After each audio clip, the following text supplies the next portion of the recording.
we're like, there's nobody going to use this on wood bats. Like the tradition of baseball, 130 plus years. Everybody's using a wood bat with like sticky pine tar, and nobody's going to use our tape. And what do you want to do? We both looked at each other like, he's a pro baseball player. We should probably do it.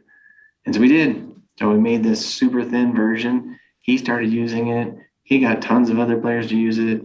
He connected us with Major League Baseball. We were able to go to some shows through Major League Baseball invitation. And ultimately, that landed us a license with Major League Baseball. So we became the official bat grip of Major League Baseball. Crazy. One of about 12 companies, 13 companies in the entire world that have that on-field license with Major League Baseball. Truly had no idea how special that was when I got the license. But I do now. It's freaking cool. Like Nike has a license and Under Armour has a license, and Louisville Slugger and Wilson and Rawlings, like big, huge companies, and Lizard Skins.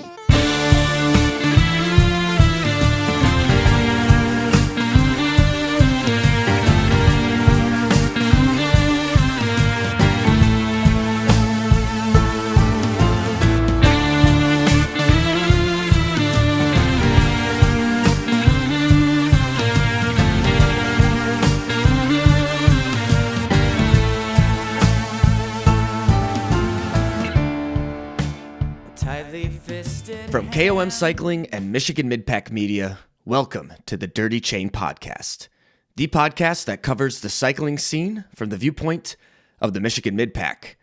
I am your host, Trevor, and friends, we are now in December, wrapping up the year and looking toward a new one. Before we do, though, before we end 2021, I wanted to end this season of podcasts with two amazing conversations. One on this episode with Brian Fruit from Lizard Skins, and then another coming out in the near future with a person who has been a titan in the sport of cycling and endurance, but that'll have to wait, so stay tuned for that.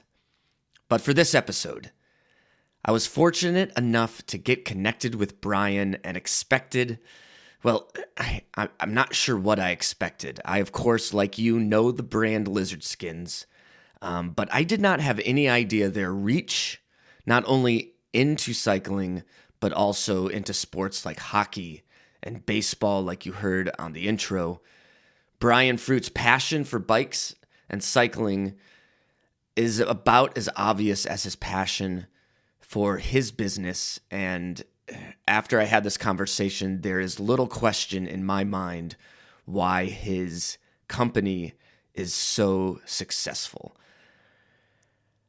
I want to get to that conversation right away, but before that, like I mentioned, it is December, the beginning of December, and with the change of weather, of course, all over the country, it means a change of guard, or rather, maybe a changing of the bikes.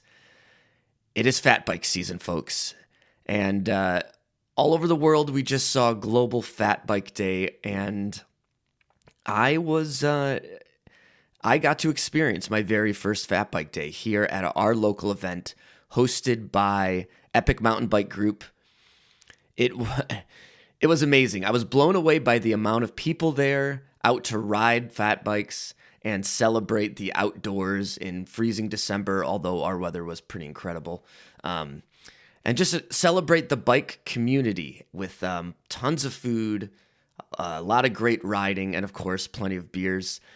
While I was there, I spoke with a few people, including Steve Wickham, who ran our local event, and then Chad Nicole Cottom from Spin Cycling, who put up a party tent kind of midway on the course.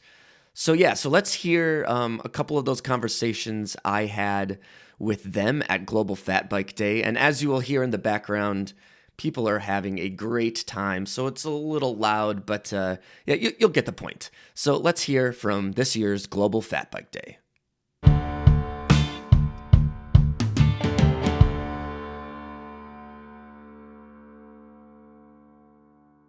So this is my first global fat bike day, and I know it's global. There's multiple, it's all over the country. But how long has this one in mid-Michigan been going on? Well, by the way, since it's global, that means it's going on all over the world, not just the country. Did you know that? Thank you. Yeah, you're welcome. So Global Fat Bike Day actually started in 2013, and it everywhere, really. That's when it was born, I guess. And yes, there was a Global Fat Bike Day here in Sleepy Hollow in 2013, the very first year. I wasn't here till 15, I think it was. And by 2015, it had grown to 35 riders. It was awesome. It was a nice, cold, crisp morning. And we talked about what we wanted to do next. And the next year, all of a sudden, we had 50 riders. And the year after that, we had 100. And we topped out in 2019 with 245 riders. And then this year we just barely topped that with about 250. So, and they kept straggling in. So that's an estimate, but what an amazing day. We had a perfect day. I was surprised. I expected, knowing other people in the Epic crew, I thought it would just be a lot of people I knew, and I pulled up, I didn't know anyone, which was amazing. It is amazing. And, even I had a great time.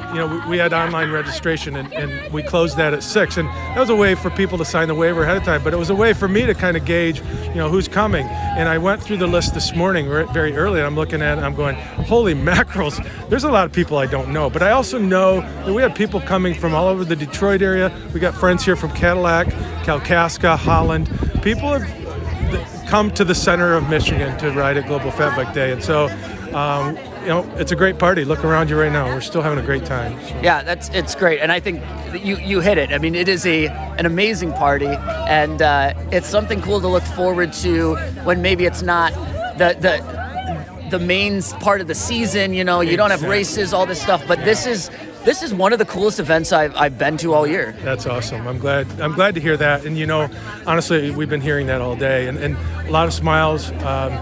Just the fact that you can get out in the first week of December, because it's the same time every year, and I know people are looking forward to this. And it's not just because they want to be here; it's because they want to be with these people, and they want to be on their bike. And I'm going to tell you, if it was 25 degrees out and 4 or 5, 6 inches of snow, they'd still all be here, because this is the time where it's like our chance to be together again. The season's over, and what else is on the calendar, right? Yeah. For mountain biking, not much. So this is going to be a regular thing, and I see it growing, not just here but everywhere. Yeah. Thanks, Steve. This is awesome. Thanks for putting it on. Thanks for all the work you did today. You're welcome. I'm really glad you came. Thank you. Thanks.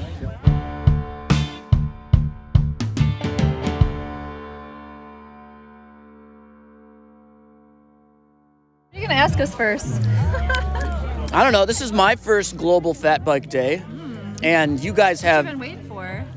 Yeah, I don't have Wow. Now I have a fat bike, but so tell me about the party tent and the party island. I'm here with Chad and Nicole from Spin Cycling, and I want to know all about what you guys are putting on for everyone. So we got some beverages. How long have you been doing the party island? This is our second year of Global Fat Bike Day of the Party Island. The first year we had an island theme. It was tropical and it was amazing. And this year we're doing the lumberjack theme, and everyone's dressed in their lumberjack attire, which is fantastic. It's very impressive. Now, usually when shops come to like a ride or an event, the support is mechanical things, and This support is it's a little different. Chad, like what are you doing? Yeah, I'm pouring drinks. Didn't bring a single tool. Perfect. we're stoking the fire. We have a dog. Yeah. I Zeus. think the vibe is exactly what I wanted, and I'm not sure about expected, but this is a lot. This is perfect. So Well, if you can imagine, we're right by a big body of water and beautiful trees and super sunny, and there's about 100 people here, Yeah. and it's great. Everyone's Not a single person being serious. Not Right. a single person. Yeah. I love it. Thank you guys for helping out and putting this on, and we will have some drinks at the parking lot later. Cheers. That sounds Cheers. like a good plan. Cheers.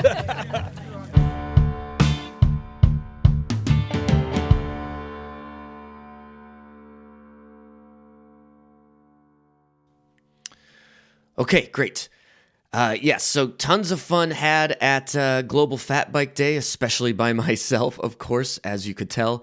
Thank you to Steve and everyone that helped out at from Epic Mountain Bike Group at our local event, and I hope that you all found a local event close to you and were able to celebrate as much as we were. Now let's transition from fat bikes to lizard skins. I don't think anyone's ever said that. Let's hear my conversation with Brian Fruit, CEO and founder of Lizard Skins.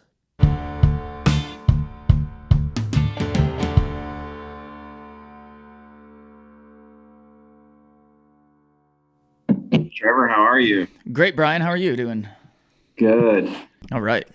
Sorry, just getting everybody out of the office or out of my office and getting you set up here. Man, you got some jerseys behind you. I kind of dig is this your personal office or one of different office? This is my office, yes. So man, world stripes back there. Yeah, so oh nice. Movistar. That's from winning the Vuelta. That middle one there, that is a certificate of going 200 miles per hour with Mario Andretti around the Indianapolis 500 racetrack on the 50-year anniversary of him winning the Giro. The Giro. And then one of those is Alejandro Valverde, and the other is Miriam Nicole. And so, and then this just beautiful 70s motorcycle. Like, who doesn't want a motorcycle in their office? No kidding, man. That thing is a beauty. What kind of motorcycle is that? It's a Yamaha. Yeah. Okay. So it's a Yamaha R5. So it's a twin cylinder, twin pipe, twin carb. This is kind of the beginning of a cafe racer, right? Like, this is where they started, and I just love looking at it. You know? Oh man! So the lines, the design, it's just like art to me. So so you mentioned Alejandro Valverde. Are all those jerseys Movistar, and then the other one is what was the other world champion? Yeah, Miriam Nicole with Comensal. Okay. Yeah. They are, those are Movistar jerseys. Alejandro Valverde I'm a big fan. So I guess you're not supposed to be like a fanboy when you're running a business in the cycling industry, but I don't know, man. I think that's like authentic. If you can still remain a fanboy after all you've done, I think that's pretty cool. Hey, listen, we're already in it. I'm jumping in right away. Is that cool? You got it. The guys at Movistar, when I go over, they allow me to come over and hang out with them for a day during the tour. And I think they like working with us because they can just see that I'm such a fanboy about it.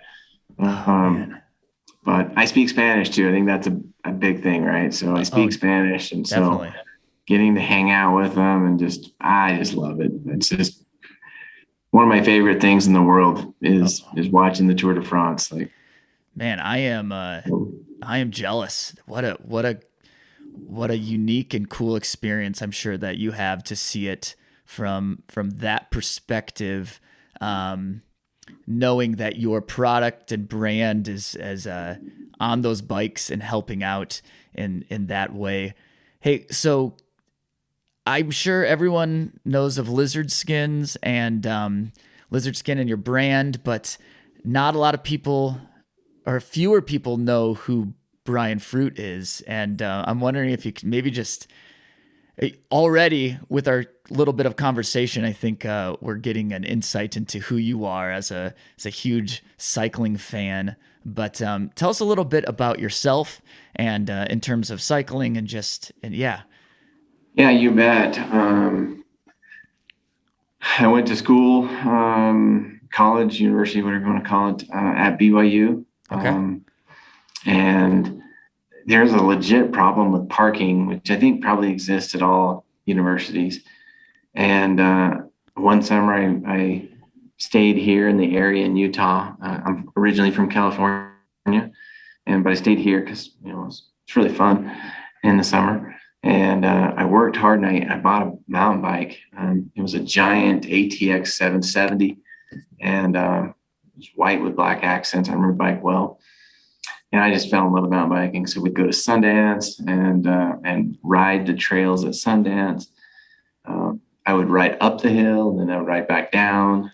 Didn't have a budget for a lift pass or anything. I just ride up the mountain, and loved it. I just fell in love with cycling, and it made me look for some type of a job or a career in the cycling world. It's kind of really how it came about.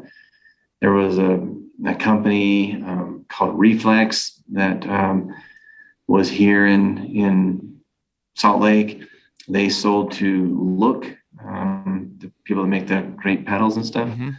And ultimately it didn't work out. And so they liquidated the inventory and closed the company. And I was involved in that inventory liquidation process. And I sold, I would go up and buy some parts, and then I would sell them to friends, and I'd buy more parts and sell them to some stores. But over 6 weeks, I sold $30,000 worth of parts in 1992. Oh my God.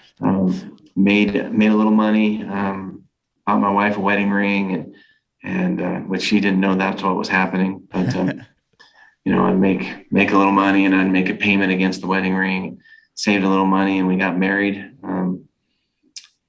later that year. And I kind of just knew, like, I want to do something in the cycling world. And so January of 93, Lizard Skins started officially, and we did $350 of sales that first month. So it was nothing. I mean, it was just so small, right? And now we've got just under 40 employees. We sell in over 80 countries. We sponsor some of the absolute best athletes in the world. If I took you around the rest of the building here, you'd see about 5 of those world champion jerseys hanging on the wall. Oh, wow. Those mean a lot to me. Those are some of my very favorites that are in my office. Sure. But they all mean a lot to me. Man. We're just a huge fan of working with the best athletes in the world. Even though we make kind of a small product, be it a mountain bike grip or handlebar tape. But working with these premier athletes it's just a huge thing. It's part of our DNA as a company. So that's amazing. So in my garage right now, I have this old 90s 26er mountain bike that last year my friend Sheldon and I converted these old 90s mountain bikes into like drop bar, kind of like gravel grinders, but like we kept the shock on there and everything. But as we were going through that, I had one of the old probably had a chainstay protector. Yeah. And I remember it's old and kind of crummy. And I said to Sheldon, I'm going to take it. He's like, don't take that off. You got to keep that thing on. But that's, I think, one of the first products that I remember Lizard Skins for. When you started Lizard Skins, what were some of those first products? Honestly, I don't know how many millions of those chainstay protectors we've sold over the years, because we've been doing this now for 28 years. Started our 29th year in January. That was our first product. Okay, cool. I had a partner when we very first started. He and I worked together for 8.5 years, and then I bought him out. And originally we made simple neoprene and Velcro accessories. So we made fork boots, chainstay protectors, headset seals. Back then headsets, they didn't work well. Like, there was no good seal. So dirt would get in there and it would ruin the headset, on one ride. Mm-hmm. So we made a little neoprene gasket to kind of protect that. We made a rear suspension boot. The seals weren't as good then as they are now. And so, we started with that. Then we added grips, slip-on, rubber molded grips, Kraton grips. Actually made our first batches of those right here in Utah. Now we have like 4 different factories making grips for us in different parts of the United States and different parts of the world. So they just little by little we added to it. We added gloves to the mix. Then we had this opportunity, and we went and visited some factories, and we were looking for the holy grail of a new mountain bike grip. We were trying to figure out new technology from other industries, and we were kind of hitting a brick wall when it came to finding that new technology for the grip. And right as we were leaving this factory, this office for the factory, my general manager, Brad Barker, who was with me on the trip, he just said, can you guys make a tape for us? They're like, oh yeah, we can make a tape. And over the next 9 months, we worked together. Brad was the lead, and made our first legitimate handlebar tape. DSP road bike tape that is used by Lotto Soudal, Movistar, and a ton of other amazing athletes. And it was literally one step at a time, let's get the feel, let's get the length, let's get the adhesive, and when we rolled out 2 thicknesses, we actually rolled out 1 thickness, 2.5. And then a few months later, we did a 1.8. And since then, we've now added thicker at 3.2 millimeters. And then we have a ginormous one now that's 4.6. Holy cow. Yeah, super comfy. A little harder to wrap than the others. Sure. But once you get it on, it's amazing. So the handlebar tape just took off. It didn't immediately, by the way. Had to leverage everything. I've got a very supportive spouse that has allowed me to use the house as a credit card many times. Gosh, I think that was that's what I was going to ask. You went from being in a warehouse or a factory to saying, Lotto Soudal uses the tape and all these other world tour teams. I can't imagine the journey from that factory to now. And obviously, like grinding and leveraging your house. Like how did it go from the idea and the prototypes to now you're invited to be a part of the Tour de France with these guys, Yeah, it's been a long journey. Sure. When we very first started, it was Lizard Skins effectively was like a 6-foot table in a spare bedroom of the house that we were living in. That's how small it was. And eventually it got a little bit bigger, and I moved it into my dad's business. Interestingly enough, he had a wide hallway, and we put shelves in the wide hallway, and that was the beginning of Lizard Skins. I think he had 1 spare office that I was able to use. And then ultimately we moved back. During that time, we were in California. I graduated from school, and my wife had graduated from school, and we were living in California. We moved back to Utah and bought a house that had a large garage, and put a wall up and started running it out of the garage. And then eventually my wife found a nice building for us in the same city that we were living in. And she says, maybe we should buy this building. And I was scared to buy the building, but she was excited and pushed. And so we bought the building and gave us a little bit more space. And when we bought that building was when another branch of my cycling love really started to develop. The city wanted us to have a retail operation inside that building. So I actually opened a bicycle store. It's called Timpanogos Cyclery. And fast forward now, it's a pretty large store. Wow. It's primarily focused on Specialized, but sell a ton of bikes and high-end bikes, a lot of S-Works, a lot of mountain bikes, a lot of e-bikes now. And then that was our first building, and we ran it there. And then a couple of years later, one of the other stores in the neighborhood decided that they would be happy to sell to us. And so we bought that one. It's called Bike Peddler. And we bought that one. We've since purpose-built new facilities for both of those stores, and they're amazing. One is about 7,500 square feet. The other is about 8,500 square feet. And just super high quality stores with amazing team members and amazing repair facilities. Man, so I feel like you are, I would say, fortunate to be able to experience. It's probably great for business, great for you to get these perspectives of the cycling industry on all sides, from being a brand and a manufacturer to retail. You kind of see it go through the entire process, and sometimes there might be a disconnect between customer and product if you aren't part of that retail side. So do you find that to be pretty beneficial? For sure.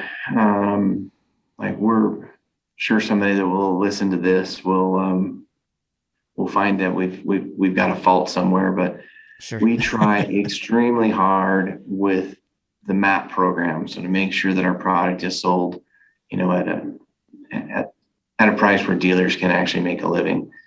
And I learned that because of my own stores, of how important that dealer network is. Yeah. And so in packaging, I walked into the store one day and I saw gloves laying on the ground, from different manufacturers.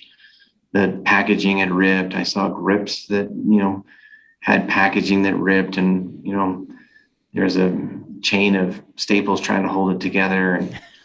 And so I really do use our own stores as like a laboratory to make sure that we have good quality packaging, that we've got the right barcodes in place, and that we make it so it looks good for a longer period of time. You want to have, if you look at most of our packaging, you can actually touch the product.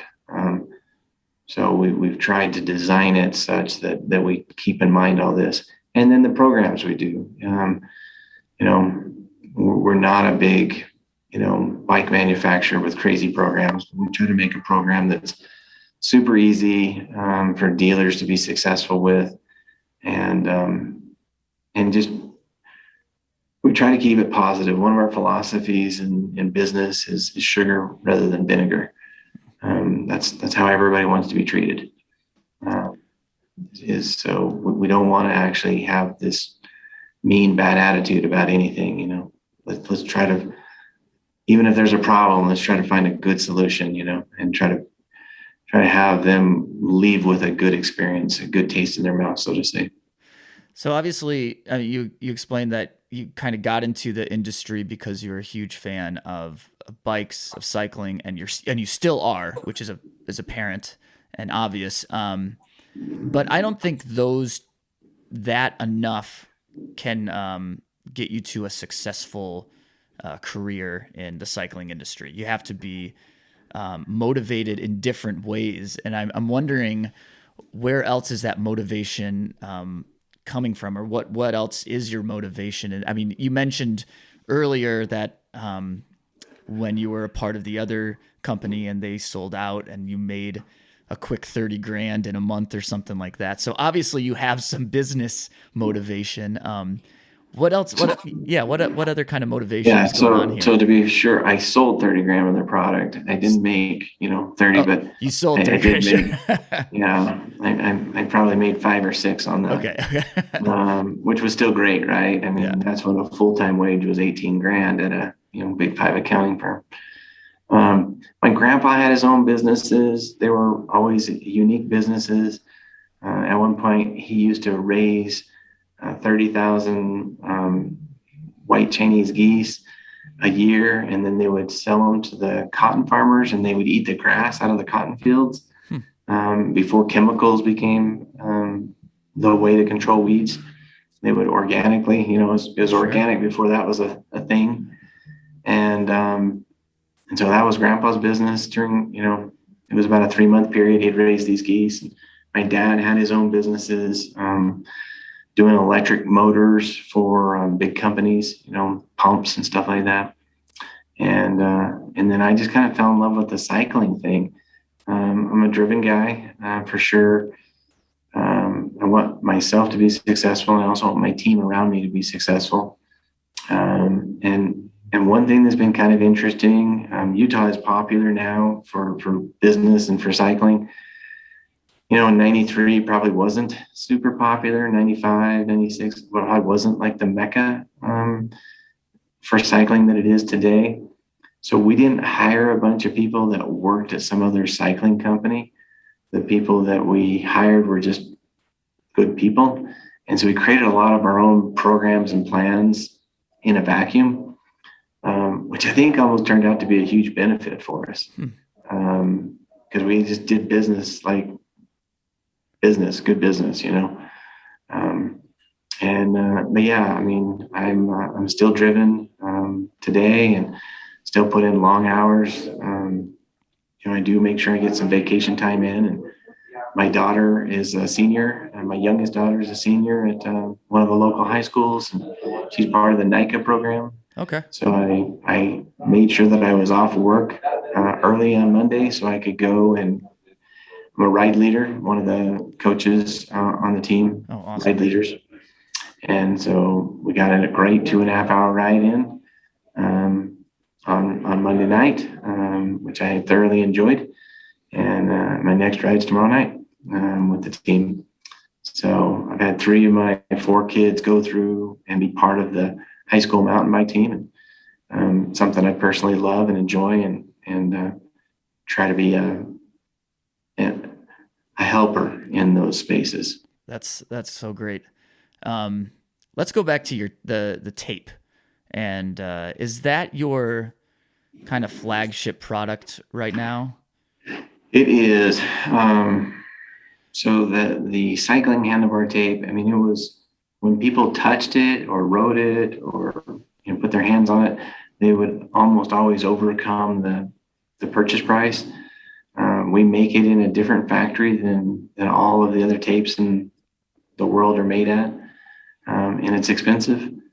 So it was a thing to overcome for a lot of people. Sure. That's where we came up with the slogan, touch it, feel it, love it.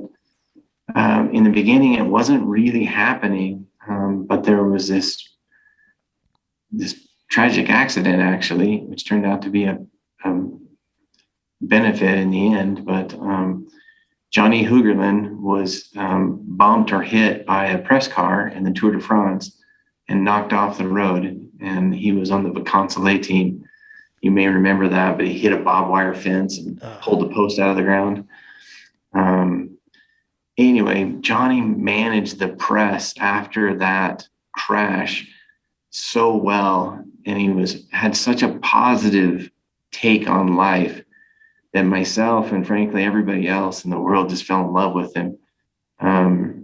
He acknowledged it as an accident, and that it wasn't malicious, and that he was disappointed, but let's move on.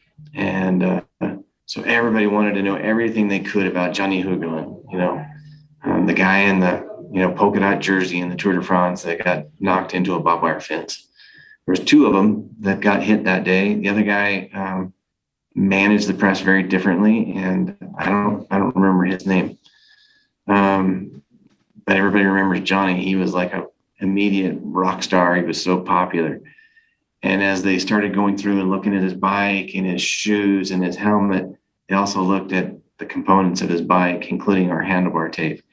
And oh my goodness, it just went crazy. Wow. People started buying it. We ran out of stock, and it was like this pivot point. And so if you go into my conference room, there's 2 jerseys. One is from Johnny Hugerlin, and the other is John Buck. John Buck played a very different role, but he had a huge impact in getting us into Major League Baseball with a derivative of that same handlebar tape. So they are important athletes in our business. They didn't, Johnny's never been to Utah to my building, but how he managed himself turned out to be a big win for everybody that was involved, with that team at the time. Sometimes, I mean, it's kind of a cliche, but right place, right time. It could have been anyone else's handlebar tape on that bike. Yeah. How did you manage to even be or even have a deal with a World Tour team before that?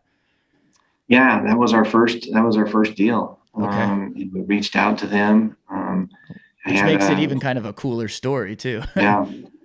So it was, one of the sales guys that we had connections, and he says, "This is probably something you should look at." And it was a bit of a change for us because, prior to that, we'd done a lot of mountain bike products, a lot of BMX products, not as many road products. And he says, "Really, you need to have a pro tour team." And so we took a gamble. We had hoped that they were going to become a pro tour team. They were a pro continental team, but the writing was on the wall that it looked like they were going to be allowed and invited to be a pro tour team. And so it was great. It turned out to be a good experience, and we're still super involved. We've had as many as 3 teams at one time, and as few as 1. Right now we have 2, and super excited to continue working with those teams. I've got Vuelta wins. I've got Giro wins. I don't have a Tour de France win. I don't want to freak anybody out at work, but I kind of tease that, I can't retire until I get that yellow jersey. I don't want them to think that I'm going to retire the day that I get it. But it's so hard to get. Like, Oh yeah. it's so hard. Like, it's just elusive. I mean, and that's a perfect, Mario Andretti won the Indy 500 in 1969 and never won it again. Here's this consummate expert pro, right? Like, he's got all the backing. He's got the pedigree and couldn't pull it off. Like, Tour de France the same way. Like, you think it's going to be this team and it turns out to be another team, and you just don't know with weather and crashes, and then you may have somebody that shows up that nobody's thinking about that kills it. Yeah. So I feel a little ignorant, but I don't really follow. Well, I do follow a little bit of other sports, but not enough to know like the brands that make the different products for baseball or hockey. And then all of a sudden, as I'm hearing more about Lizard Skins and you, like, I kind of had no idea you were involved in baseball and hockey and kind of just going way beyond just cycling. Tell me about that a little bit. I mean, you bet. So we had, my general manager, Brad Barker here, he has some boys that love baseball. He was using our handlebar tape for a grip on the bats. Had another dear friend that I learned a lot of mountain biking with him. We'd go on adventures together on the weekend. And his name is Mark Wilson, and he has 3 boys. And he was using the tape on his kids' bats, and they were both kind of, I say whispering in my ear, but it's probably more like screaming. Yeah.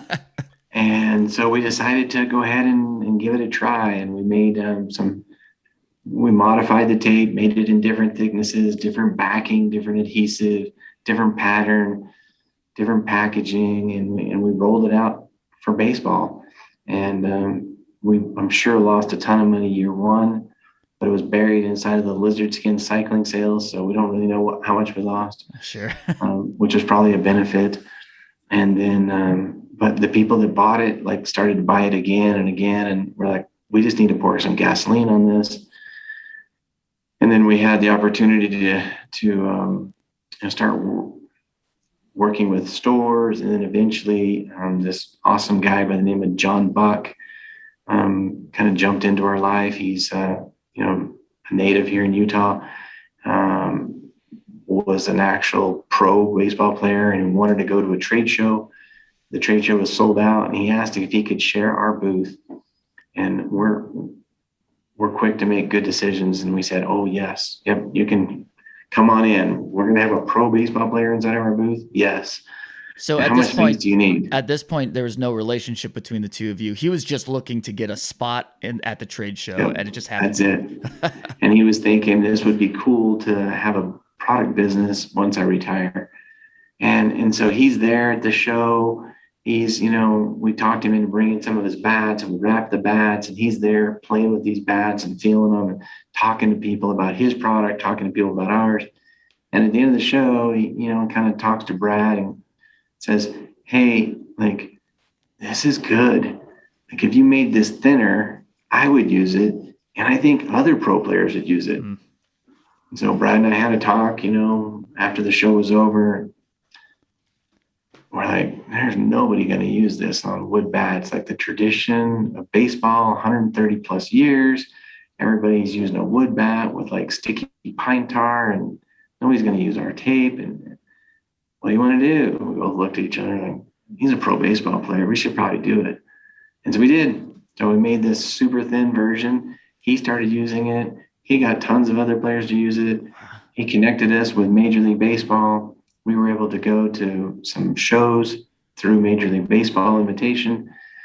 And ultimately that landed us a license with Major League Baseball. So we became the official bat grip of Major League Baseball. Crazy. One of about 12 companies, 13 companies in the entire world that have that on-field license with Major League Baseball.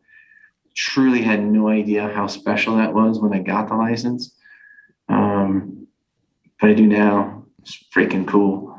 Like Nike has a license, and Under Armour has a license, and, Louisville Slugger and Wilson and Rawlings, like big, huge companies, and Lizard Skins. So it's been cool. We get to work with, some of the best athletes in the entire world. We've got Eric Hosmer, you got Mike Trout, Mookie Betts. I mean, we've got dozens of just amazing athletes that we get to work with. It's really, really cool. Wow. And they love our product. So it's, if you turn on a baseball game, you're going to see our product. I can't think of two sports. You mentioned like that, the tradition of baseball, and they're not going to put it on wooden bats, but I can't think of two sports more like steeped in tradition and probably harder to break into the industry than road cycling and baseball. And somehow you managed to do both. Yeah, we're solidly entrenched in both. Then we modified the tape again and we rolled it out for hockey, and that's been really fun. Hockey was really stopped during COVID. So we're seeing some real nice uptick in hockey right now because things are more open. Sure. And then last year, during COVID, it felt like the world was coming to an end. In June of last year, we launched our latest grip category, and it's for gaming devices. So Xbox, PlayStation, Nintendo Switch, a gaming mouse. Yeah. So we make grips for all of these gaming controllers, and it is blowing up right now. Super, super cool to see. But all these different spaces have allowed us to continue to develop more and more cycling products. We've got several, half a dozen new cycling products that we're rolling out, in the very near future, because we now have more money for designers, for, searching out factories, for R&D, for trying to make sure that we get all of our IP, intellectual property protected. So our brand name is safe, from the certain bad people out there that don't like to mess with, companies. Yeah. So just being a bigger company has allowed us these additional resources so we can have better health insurance for our employees and better PTO program, more vacation days. Like, it's just cool to see that we've been able to have this journey and still be absolutely core and focused on cycling, but able to create a big enough company to offer, legitimate careers for people. So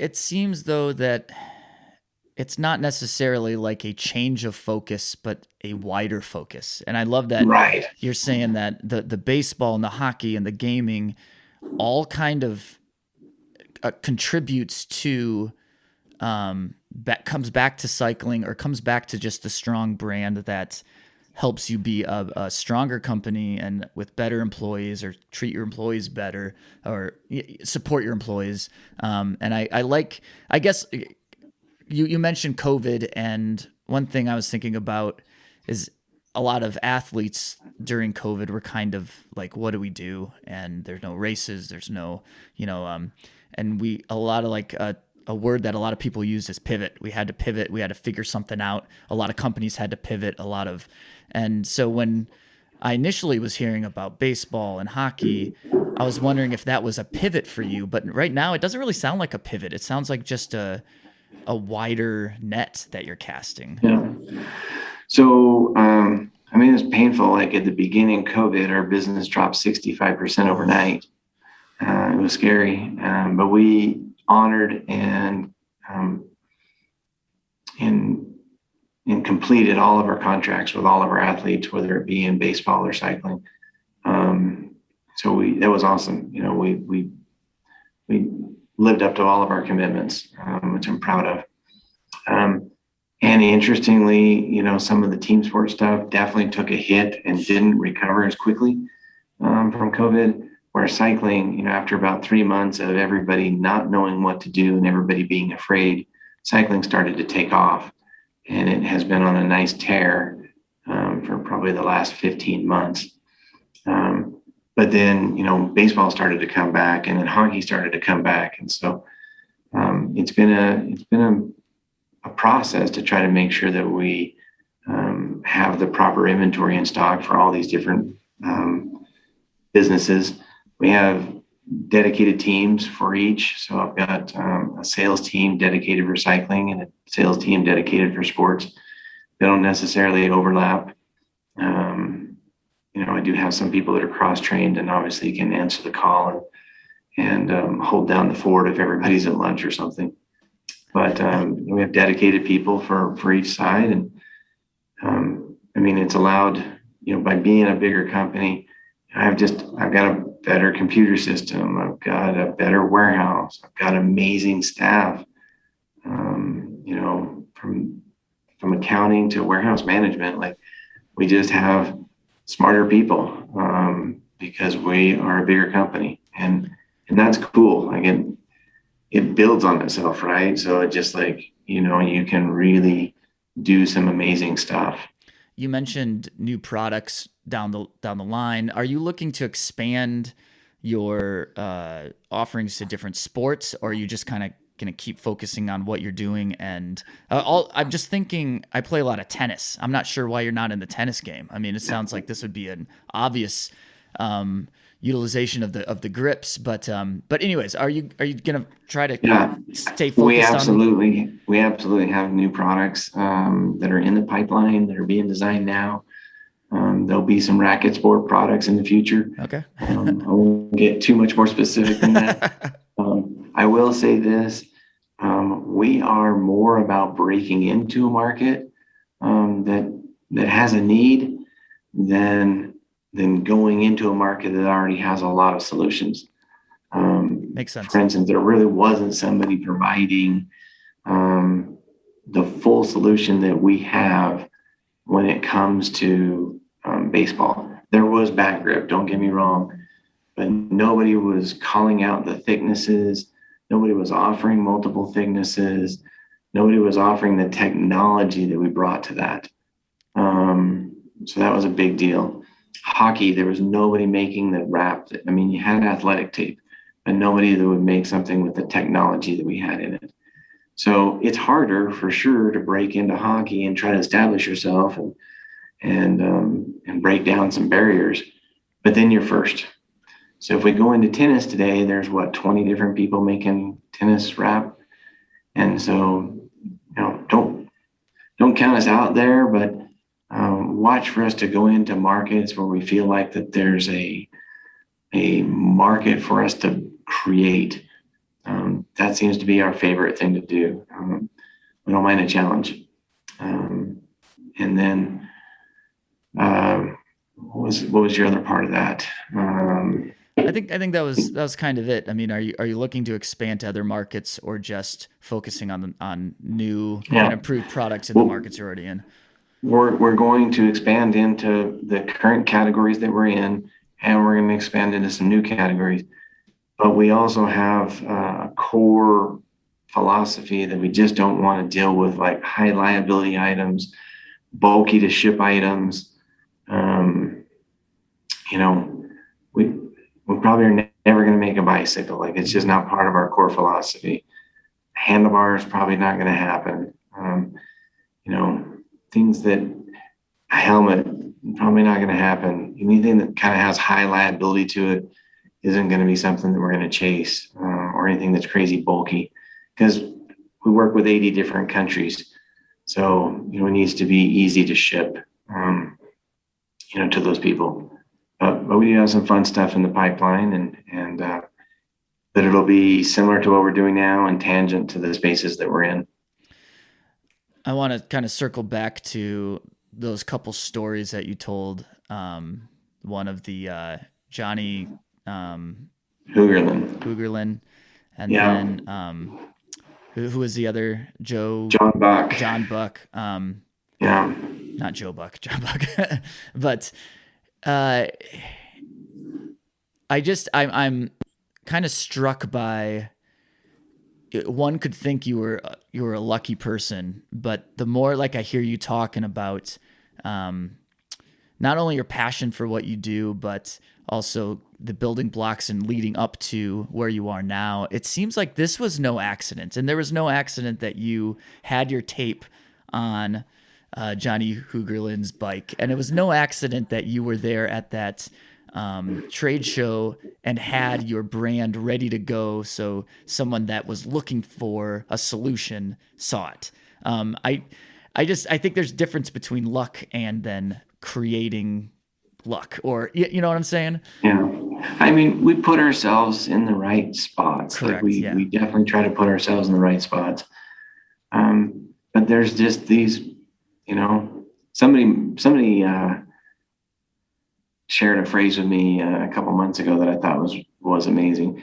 They're like, your Forrest Gump moments. What are your Forrest Gump moments? Those are a couple of them for sure. Like, you just put yourself in the right spot, and then bam, an above average thing happens for you. And with that said, I mean, I think we've helped a lot of other people along the way, with sharing information and being helpful. And so I think we've been also fortunate that's come back, call it karma, good fortune, whatever you want to call it, but trying to be a good company, trying to be good people, has paid off, because other people then have tried to be good back to us. And it'll be a laundry list if I shared all the names of all the people that were influential and helpful, for our brand to get to where it is. It would be a huge list. I'm just, to some degree, I feel like the monopoly banker, right? I'm just trying to manage all this, trying to keep this game going, and keep all the pieces in play. But it's been fun. I mean, it's been a cool career. I've been able to work with amazing people. I wake up every day doing the stuff that I like. I'm not super fast on my bike anymore. But I love riding, and I like road riding. I'm probably more. I mean, my big favorite thing is mountain biking, and COVID's helped with that. Like, I had a lot of other fun toys, and I got rid of a lot of them. Just like, I really like my bicycle. My bicycle's really where I'm happy. Just fun. And, I find myself, like, each year, like, early in the season, like I got to get my new bike figured out, can't wait. I can't have, I don't want to get stuck without a bike this year. And so I'm on the prowl. I'm on the hunt trying to figure out what my new bike's going to be. And I'm going to put my new grips on it and deck it out with my Lizard Skins items, and then just go have fun.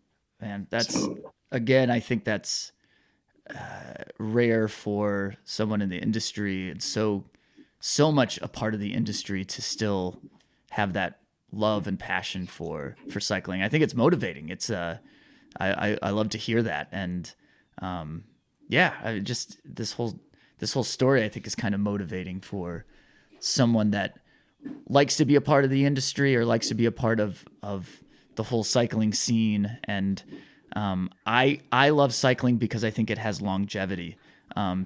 You can ride a bike for forever, and I hope to. That's what I love about cycling. And it sounds like on the other end of someone that's involved in the industry of it and brands and all that, it's cool to see you still loving it as well. Yeah, there's so much change and there's so much new things coming out. I mean, the e-bikes have and they're controversial in some ways and they're awesome in others. And I wish people could see both sides, but I have retired people come into my stores and they're not spring chickens. Like they're 70 and they're buying two, they call them with Specialized, it's a Como, but they're like a city bike. And they're upright, and they got a big seat on them, and they got a little battery. And here's this 70-year-old couple. They're like, we want to go ride bicycles. We want to get out and exercise. And they ride them up and down this paved trail here called the Murdoch Canal Trail. And they buy two Comos and a rack, and they come back a month later, 2 months later, and like, this is so much fun. We're really loving it. And it's just great. It's super cool to see that and have that experience and see people out on the trail. Got another guy that's a customer in the store and lost a leg. Very fit guy, very outdoors oriented. And, he jumps on a Levo and snaps in, his prosthetic to the pedal and off he goes, man. He can now get on all these trails that he's wants to ride. That's awesome. It's really cool. And then, so the additional access that we're seeing right now and the ability for more people to get out and ride, it's fun. I mean, I don't get to spend as much time as I would like in the bike stores, but I do have a lot of friends that will call me and say, hey, I'm looking at a bike. I'll just drive over to the store and meet them. And we talk bikes for an hour. Like it's, I don't know. To me, it's like it's like a Utah bar. Let's go hang out in the bike store. Yeah. Other people are like, hey, let's go get a drink. A lot of my buddies are like, hey, let's go hang out in the bike store and talk bikes. It's just cool. It's a cool environment, and it's healthy, and I hope to continue to do this until I can't do anymore. Until you get a yellow jersey from Tour de France? I'm telling you, it's so hard. The elusive jersey, yeah. Yeah, I mean, look at it. It's just tough. So, yeah, I mean, who would have thought? But we're still in the hunt. So we're still in the hunt. We get a lot of stage wins. We won some of the other ones. We've had great success at the Giro, great success at the Vuelta, great success in the World Championships, and the Olympics.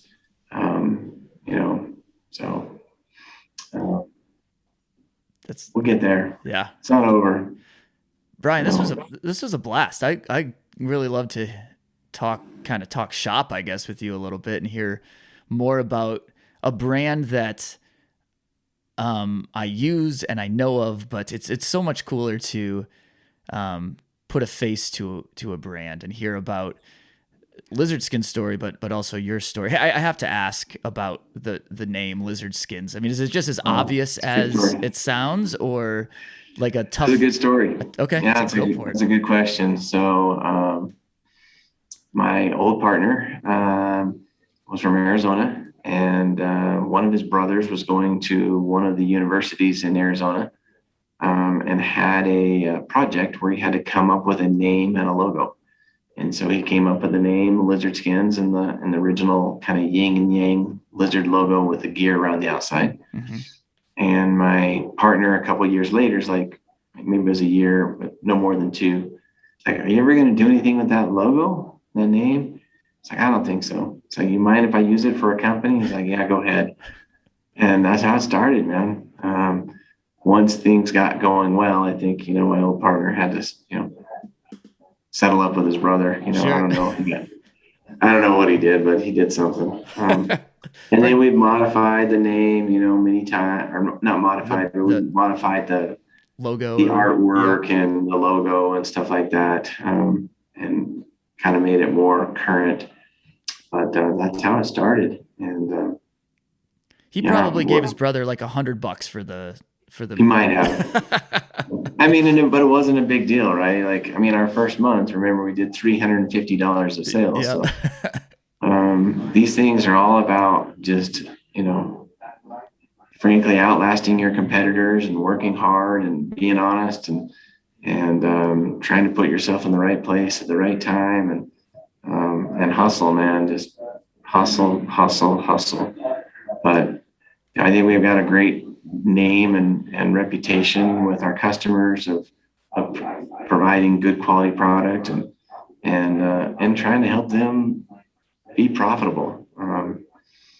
I was thinking about this just the other day of, if you look at how much product we've sold and then, we sell it at wholesale or we sell it at OEM price or distributor price, and then that product is sold at retail, there's a lot of people and a lot of other businesses that have flourished by being a part of the supply chain with the lizard skins.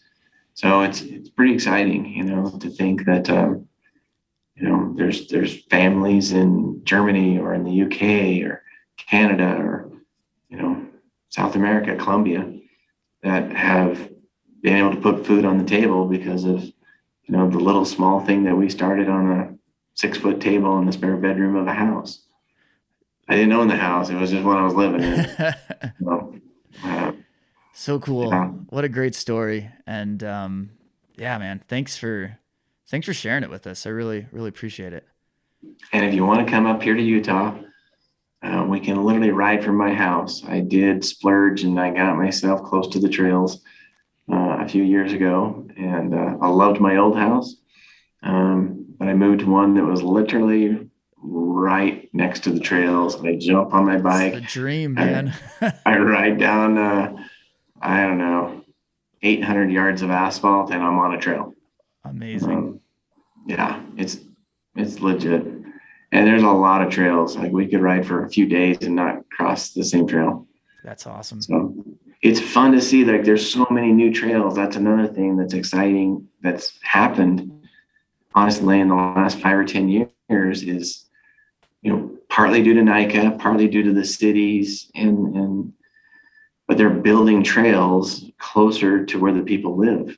So you don't have to put your bike on a rack and drive it an hour or two down the road. Like, you can ride close to your house. And we've been involved in a ton of those trails here in our own backyard, working with the cities and helping sponsor them with some cash, but also, through a trail grant that we do on the cycling side. Each year we do a trail grant to 3 different trails. It doesn't get a trail built, but it's a spark that helps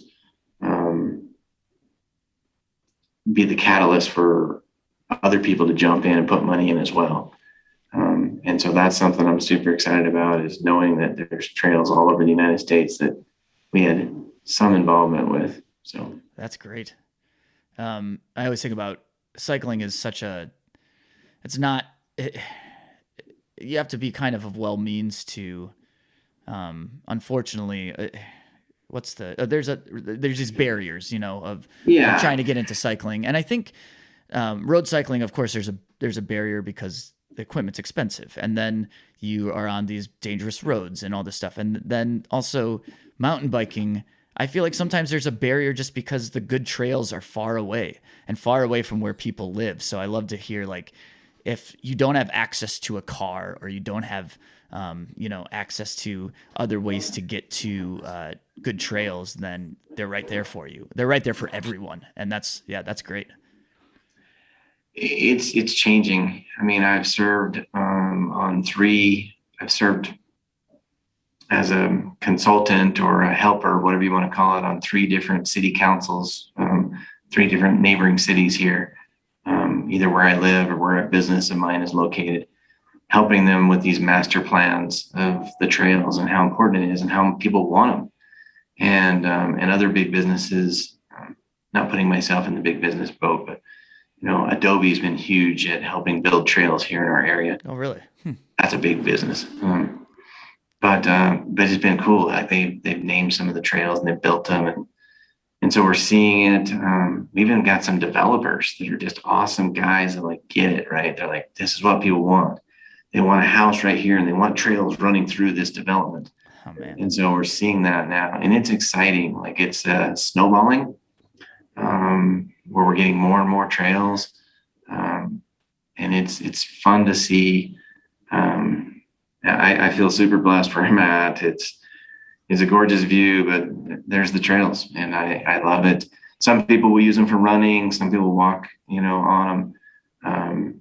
But there's a bunch of us that love riding our bikes there, and it's a cool place. Sounds amazing. Come out, let's go for a ride. I'm there. I'm totally there. I may not be able to keep up, but I will have a little home court advantage. So. Oh no, you'll be fine. I'm much more of like, I'm not really much of a mountain biker, so I think you'd be good. Oh well, then yeah. Get you out. It'd be fun. Yeah. And there's some great road riding too. I mean, it's just cool when you go to work and you see 20 people, at different parts as you're commuting to work on bicycles. It's just it's a fun space, right? Like there's a lot of ways to make a living in this world, and I'm glad that I picked a fun space. That's a great place to end, man. Thank you, Brian. I appreciate it. It's a great conversation. I'm happy we talked, for sure. Cool. Thanks a ton. The Dirty Chain Podcast is a Michigan Midpack Media production in partnership with KOM Cycling, the source for your bike accessories and necessities. Connect with us on Instagram and Facebook at Dirty Chain Podcast. Email dirtychainpodcast@gmail.com. If you are enjoying the podcast, please leave us a rating and review on whatever platform you use to listen. Audio editing and original music by myself, Trevor Gibney. A huge thank you to Brian Fruit for taking the time and joining us on this episode. And thank you all for listening to the Dirty Chain Podcast. And as always, keep your chain clean, but get your chain dirty. We will see you in the Midpack.